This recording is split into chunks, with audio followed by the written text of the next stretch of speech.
त्रेता युग में पृथ्वी पर श्री राम स्वयं भगवान विष्णु के मानव रूप में 7वें अवतार माने गए हैं। सो जब भगवान श्री राम का जन्म मनुष्य रूप में हुआ था तब उनका अंत भी माना गया था। पद्म पुराण के अनुसार श्री राम की मृत्यु के बारे में वर्णित है कि मर्यादा पुरुषोत्तम भगवान राम ने सरयुग नदी में स्वयं की इच्छा से जल समाधि ली थी। भगवान राम की जल समाधि के बारे में अलग अलग कथाएं प्रचलित है। एक कथा के अनुसार जब सीता माता अपने पुत्रों लव और कुश को भगवान श्री राम को सौंप स्वयं धरती में समा गई तो भगवान राम इससे इतने दुखी हो गए और मृत्यु के देवता यमराज की सहमति से उन्होंने सरयुग नदी के गुप्तार घाट पर अश्विन पूर्णिमा के दिन जल समाधि ले ली। दूसरी कथा के मुताबिक जीवन चक्र को पूरा करने के लिए यमराज ने भगवान श्री राम से मुलाकात की थी। यमराज भली भांति जानते थे कि भगवान राम जब तक अपनी इच्छा से शरीर त्यागने का फैसला नहीं करेंगे तब तक उनकी मृत्यु संभव नहीं।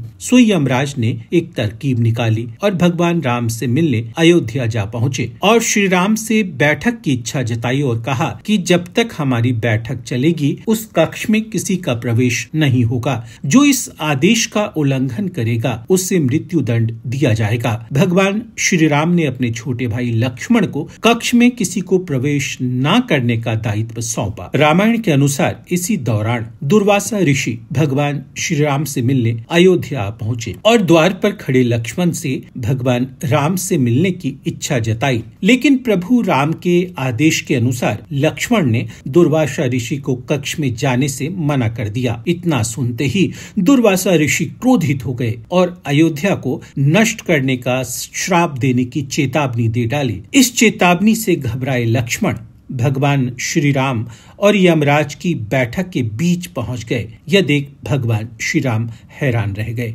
और लक्ष्मण को अपने बड़े भाई भगवान श्री राम के वचन का ज्ञान था। सो वचन की लाज रखने के लिए लक्ष्मण ने सरयुग नदी में जल समाधि ले ली। सो इस घटना से भगवान श्री राम व्याकुल हो गए। उन्होंने स्वेच्छा से अपना शरीर त्यागने का निर्णय लिया। आपको बता दें कि जब यमराज भगवान राम से मिलने अयोध्या पहुंचे थे तब हनुमान अयोध्या में नहीं थे। सो अश्विन पूर्णिमा के ब्रह्म मुहूर्त में भगवान राम ने सरयुग नदी के गुप्तार घाट पर जल समाधि लेकर अपना जीवन समाप्त कर लिया। जब श्री राम जल समाधि ले रहे थे तब उनके परिवार के सदस्य भरत, शत्रुघ्न, उर्मिला, मांडवी और श्रुतकीर्ति सहित हनुमान, सुग्रीव भी मौजूद थे। जब भगवान श्री राम जल समाधि लेकर मानव रूप में अपनी लीला का अंत कर अपने लोग बैकुंठ धाम चले गए तब भगवान भोलेनाथ सरयुग नदी पर इस कदर क्रोधित हुए